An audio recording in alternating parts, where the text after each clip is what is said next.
가슴이 갑자기 쥐어짜듯 아픈데 혼자 계신다면 단 4분 만에 생명이 위험해질 수 있습니다. 많은 분들이 이런 상황에서 당황하거나 참고 견디려고 하시는데 이건 정말 위험한 판단입니다. 심장마비는 감기나 소화불량과는 전혀 다른 응급 상황이거든요. 우리나라에서는 매년 3만 명 이상이 심장마비로 쓰러지는데 그중 70% 이상이 집에서 발생합니다. 더 충격적인 사실은 이 중 절반 이상이 혼자 있을 때 발생한다는 점이에요. 가족들이 직장에 나간 낮 시간이나 모두가 잠든 새벽 시간에 갑자기 찾아오는 경우가 많습니다. 저는 30년간 심혈관 안전 대응을 연구해온 박성민 박사입니다.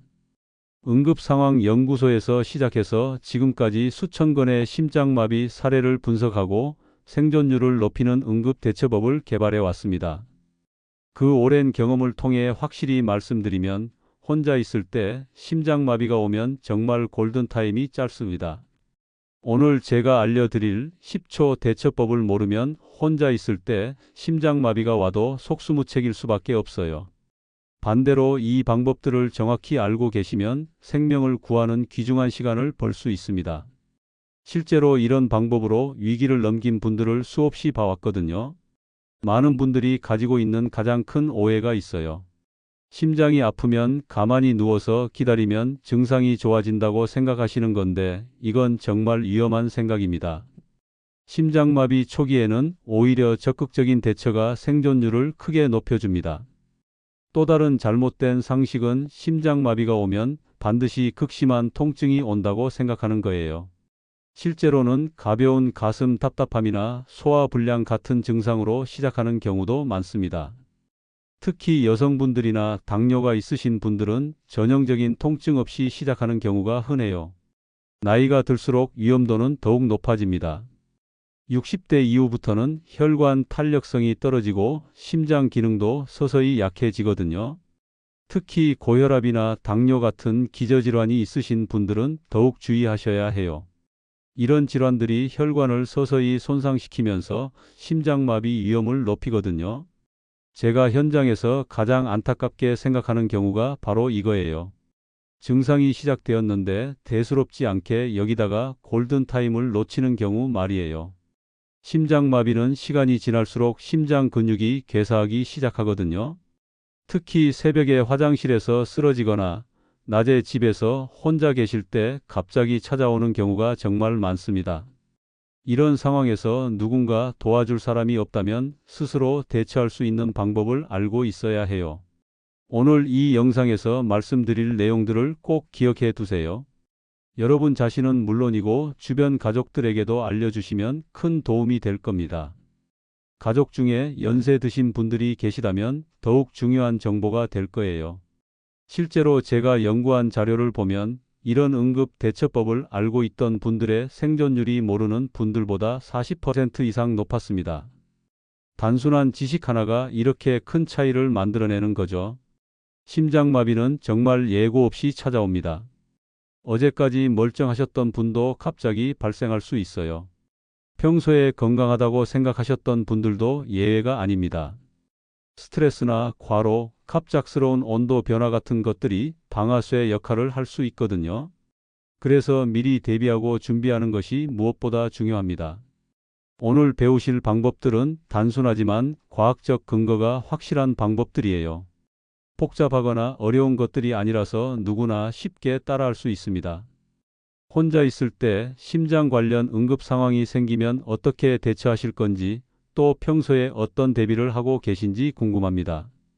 여러분의 경험이나 걱정되는 부분을 댓글로 들려주세요.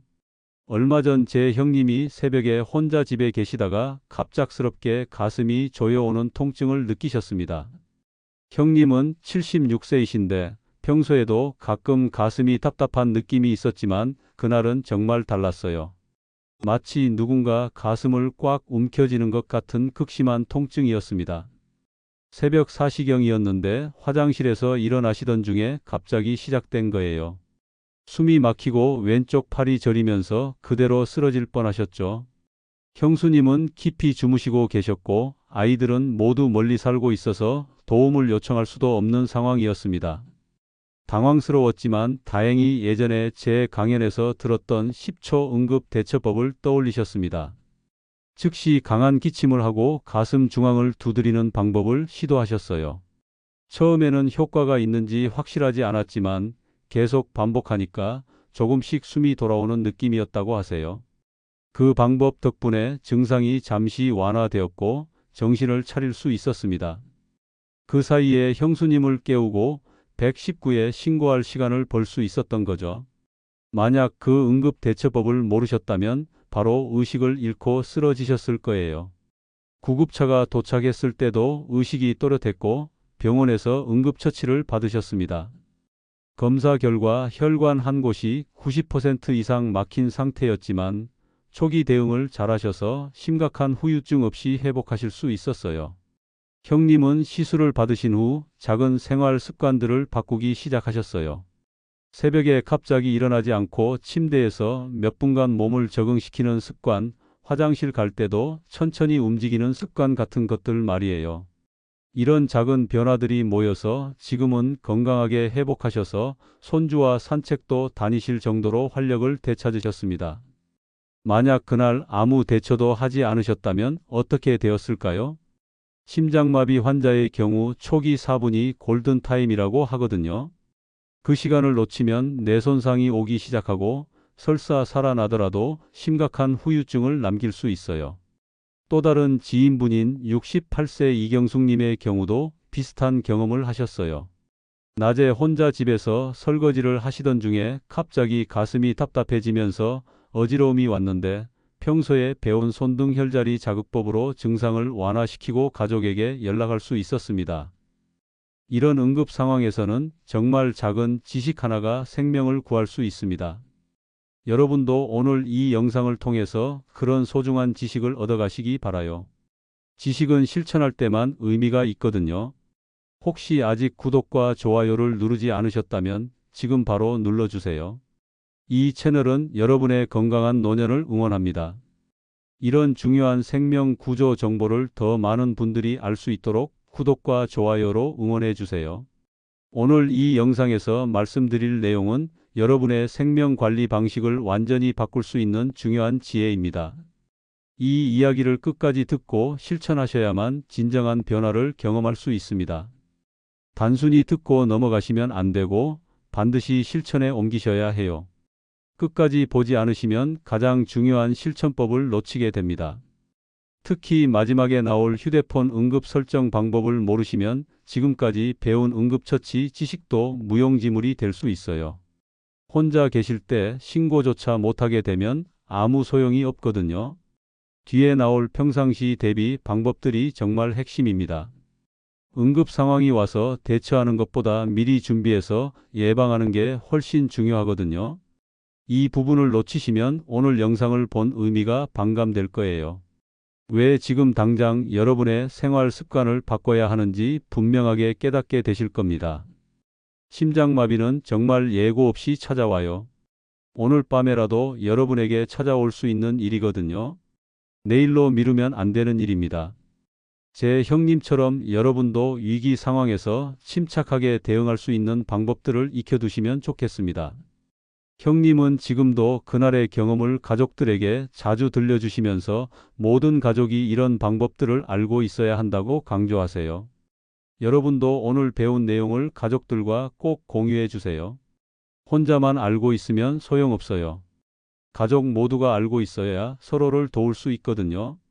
작은 습관 변화와 응급 대처법이 여러분 가족 전체의 안전을 지킬 수 있습니다.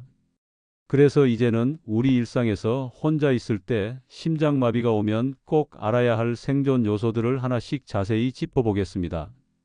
정말 중요한 내용들이니까 집중해서 들어주세요. 혼자 있을 때 심장마비 생존을 가르는 5가지 요소에 대해 말씀드리겠습니다. 이 방법들은 제가 30년간 현장에서 연구하고 검증한 내용들이에요. 갑자기 심장이 멎을 듯할 때 강한 기침을 반복하면 가슴 압력이 올라가서 심장을 자극할 수 있습니다. 이게 정말 중요한 원리거든요. 기침을 할 때 흉곽 내 압력이 높아지면서 혈액순환이 일시적으로 개선됩니다. 미국 심장협회 보고에 따르면 초기 심정지 환자에서 기침을 반복한 경우 생존율이 30% 이상 높았다고 해요. 이건 정말 놀라운 수치입니다. 단순한 기침이 이렇게 큰 효과를 낼 수 있다는 거예요. 대구에 사는 74세 최순자님은 설거지 중에 심장마비 증세가 왔을 때 이 방법을 써서 숨을 고르고 119에 신고할 시간을 벌었습니다.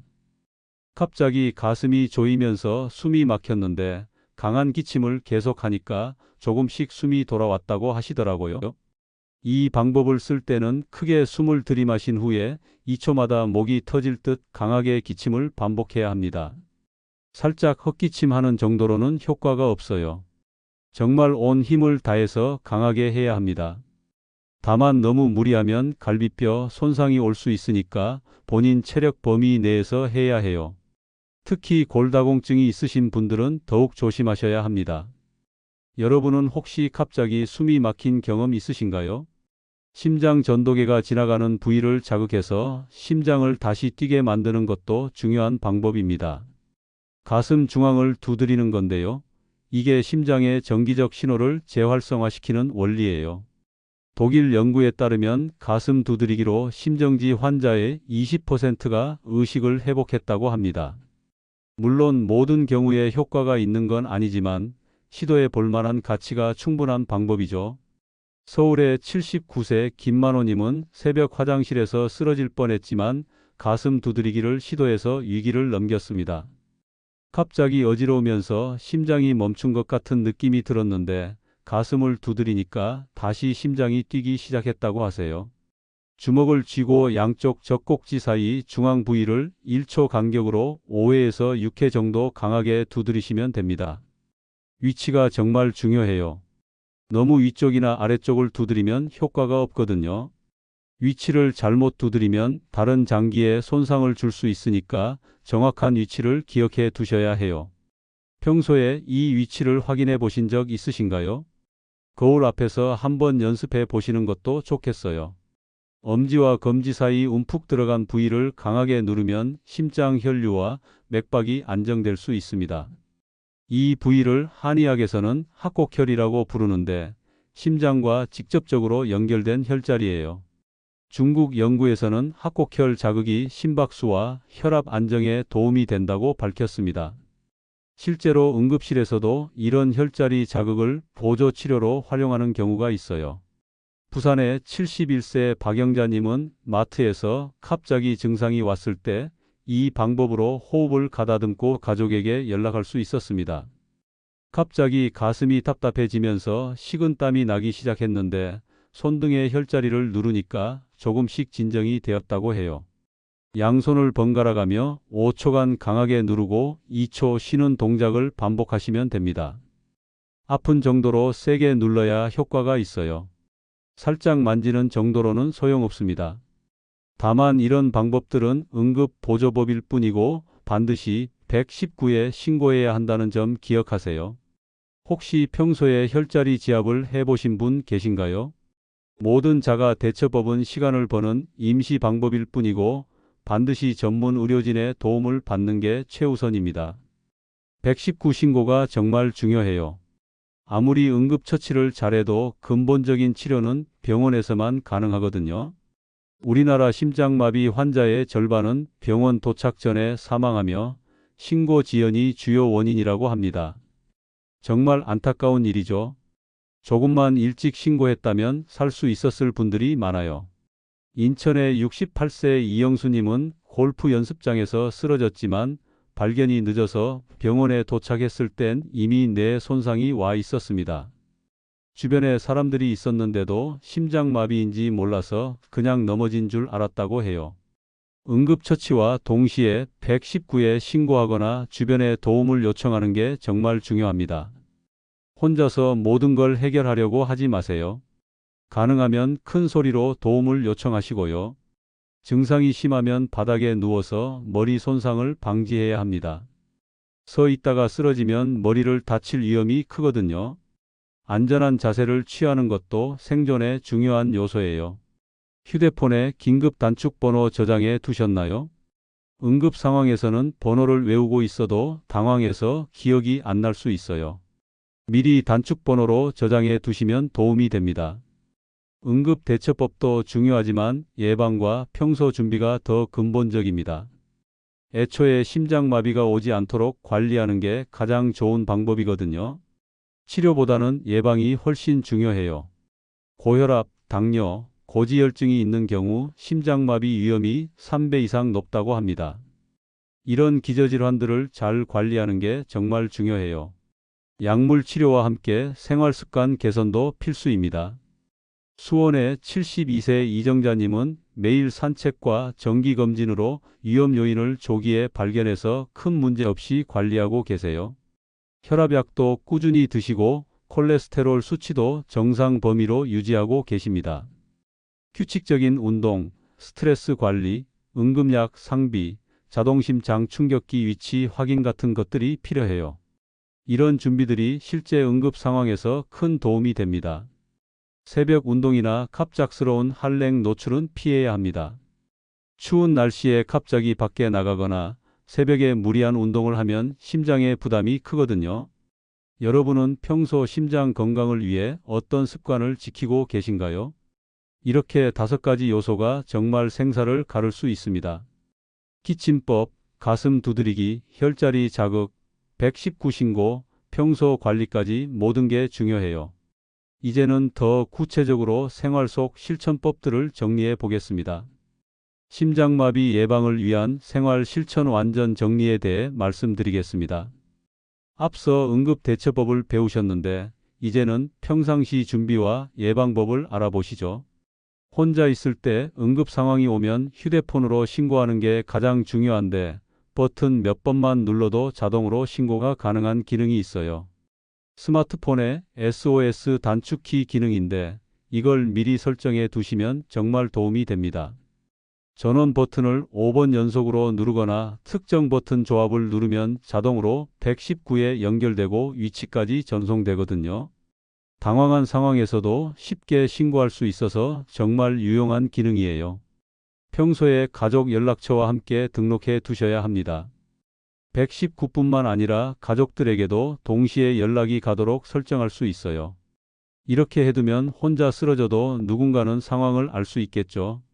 스마트폰 설정에서 긴급 SOS 기능을 찾아서 활성화해 보세요. 기종마다 조금씩 다르긴 하지만 대부분 보안 또는 개인정보보호 메뉴에 있어요. 혹시 아직 이 기능 설정 안 하신 분 계신가요? 혼자 쓰러졌을 때 발견 속도가 생존율을 정말 크게 좌우합니다. 아무리 응급처치를 잘해도 너무 늦게 발견되면 소용없거든요. 그래서 평소에 가족이나 이웃과 안전 네트워크를 만들어 두는 게 중요해요. 하루에 한 번은 가족이나 가까운 이웃과 안부 연락을 하시는 걸 추천합니다. 문자 한 통이라도 괜찮아요. 오늘도 잘 지내고 있다는 신호를 주고받는 거죠. 지나친 의존보다는 정기적 확인이 목적이에요. 서로 부담스럽지 않은 선에서 안부를 확인하는 정도면 충분합니다. 만약 연락이 안 되면 확인해 보겠다는 약속 정도만 해두셔도 도움이 돼요. 가족이나 이웃과 하루 한 번 안부 연락하기, 비상 연락망 공유하기 같은 간단한 방법들을 실천해 보세요. 혼자 사시는 분들에게는 정말 중요한 안전망이 될 수 있어요. 주변과 이런 안부 네트워크 갖추고 계신가요? 자동심장 충격기는 공공시설에 많이 비치되어 있는데 위치를 미리 알아두시는 것도 중요합니다. 지하철역, 관공서, 대형 마트, 경로당, 체육시설 같은 곳에는 대부분 설치되어 있어요. 하지만 위치만 알고 있어서는 안 되고 사용법을 미리 익히지 않으면 실제로는 쓸 수 없어요. 생각보다 복잡하지 않으니까 한번 교육을 받아보시는 걸 권합니다. 요즘은 동주민센터나 소방서에서 무료 교육을 자주 하거든요. 실제 기계로 실습도 해볼 수 있어서 정말 도움이 됩니다. 이론으로만 알고 있는 것과는 전혀 달라요. 자주 가는 동네 마트, 경로당, 지하철의 자동심장 충격기 위치를 기억해 두세요. 응급 상황에서는 1분 1초가 정말 소중하거든요. 여러분 동네 자동심장 충격기 위치 아시나요? 니트로글리세린이나 아스피린 같은 응급약은 심장 응급 상황에서 시간을 벌어주는 역할을 합니다. 물론 전문가의 처방과 지시가 있어야 하지만 미리 준비해 두시면 도움이 돼요. 니트로글리세린은 혈관을 확장시켜서 심장으로 가는 혈류를 개선하고 아스피린은 혈전 생성을 막아주는 역할을 합니다. 다만 복용량이나 타이밍이 정말 중요해서 함부로 드시면 안 돼요.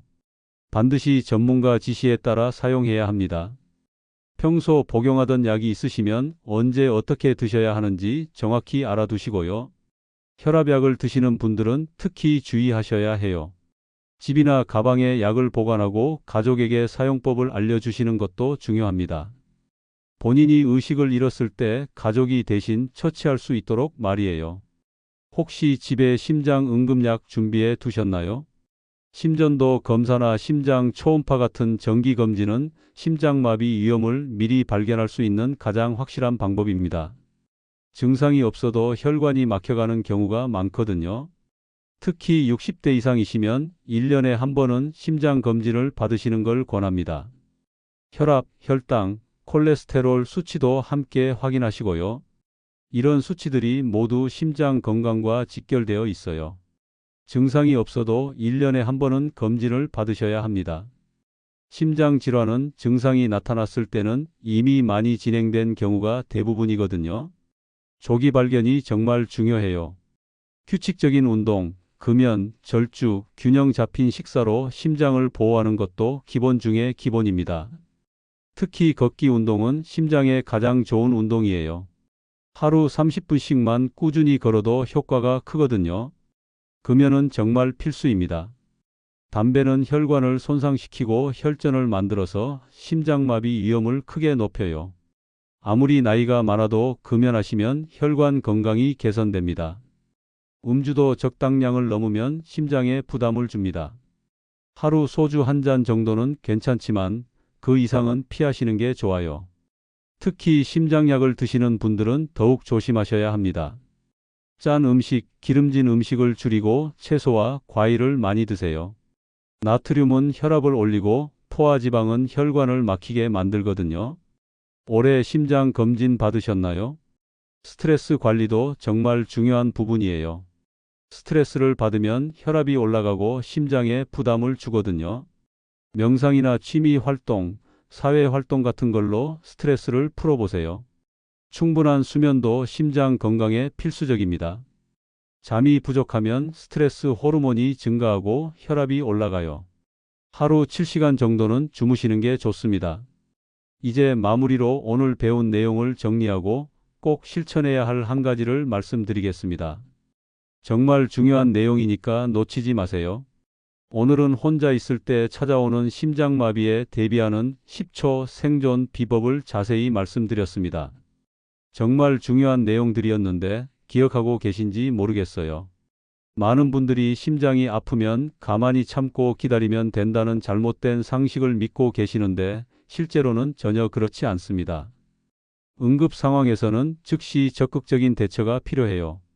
강한 기침법으로 흉곽 압력을 높이고 가슴 중앙 두드리기로 심장을 자극하고 손등 혈자리 자극으로 혈류를 개선하는 방법들을 배우셨죠.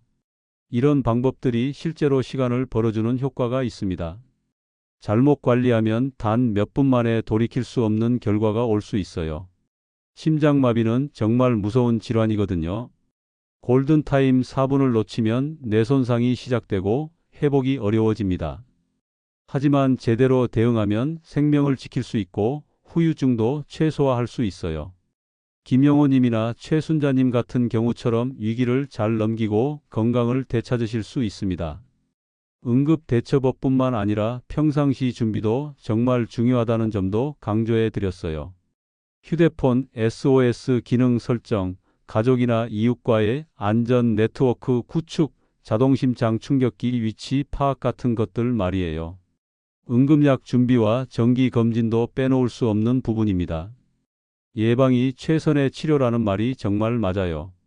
미리 관리하고 대비해 두시면 위험을 크게 줄일 수 있거든요. 규칙적인 운동, 금연, 절주, 스트레스 관리 같은 생활 습관 개선도 심장 건강의 기본입니다. 이런 것들이 모여서 여러분의 심장을 든든하게 보호해 주는 거예요. 제가 오늘 드리는 단 하나의 제안은 이것입니다. 지금 당장 휴대폰에 긴급 SOS 단축키를 설정하세요. 정말 간단한 일인데 생명을 구할 수 있는 중요한 준비입니다. 응급 상황은 언제 어떻게 찾아올지 모르거든요. 건강하다고 생각하시는 분들도 갑자기 심장마비가 올 수 있어요. 그럴 때 이런 작은 준비 하나가 정말 큰 차이를 만들어냅니다. 설정하는 방법도 어렵지 않아요. 스마트폰 설정에서 긴급 또는 SOS 메뉴를 찾아서 활성화하시면 됩니다. 가족 연락처도 함께 등록해 두시고요. 지금 바로 해보세요. 이런 디지털 기능에 익숙하지 않으시다면 자녀분들이나 주변 분들에게 도움을 요청하세요. 부끄러워하지 마시고요. 생명과 직결된 중요한 일이니까 꼭 해두시길 바라요. 평소에도 가족이나 이웃과 안부를 주고받는 습관을 만들어 보세요. 문자 한 통, 전화 한 통이 여러분의 안전망이 될 수 있어요. 혼자 사시는 분들에게는 정말 소중한 연결고리가 됩니다. 오늘 배운 응급 대처법들도 가끔씩 연습해 보시면 좋겠어요. 실제 응급 상황에서는 당황해서 기억이 안 날 수 있거든요. 평소에 익숙해져 있으면 자연스럽게 몸이 반응할 수 있어요. 가족들에게도 오늘 배운 내용을 알려주세요. 여러분만 알고 있는 게 아니라 가족 모두가 이런 지식을 공유하고 있으면 더 안전하겠죠. 서로 도울 수 있는 상황이 될 수도 있고요. 정기 검진도 꼭 받으시길 바라요. 아무리 응급 대처법을 잘 알고 있어도 예방이 최우선입니다. 혈압, 혈당, 콜레스테롤 수치를 정기적으로 체크하시고 관리하세요. 다음 영상에서는 새벽 운동이 심장에 치명적인 이유에 대해 자세히 알려드리겠습니다. 많은 분들이 건강을 위해 새벽 운동을 하시는데 잘못하면 오히려 위험할 수 있어요. 새벽에 갑자기 찬 공기에 노출되거나 무리한 운동을 하면 혈관이 수축하고 혈압이 급상승할 수 있거든요. 어떻게 하면 안전하게 새벽 운동을 할 수 있는지 주의해야 할 점들은 무엇인지 말씀드릴게요. 또 겨울철 심장 건강관리법이나 혈압약 복용 시 주의사항 같은 실용적인 정보도 준비하고 있어요. 여러분의 건강한 노년을 위해 계속 유용한 내용들을 준비하겠습니다. 오늘 들으신 내용 중에서 가장 마음에 와닿은 방법은 무엇인지, 그리고 여러분은 어떤 응급 상황 준비를 하고 계신지 댓글로 남겨주세요. 서로의 경험을 나누면서 더 안전한 노년을 만들어 가봅시다.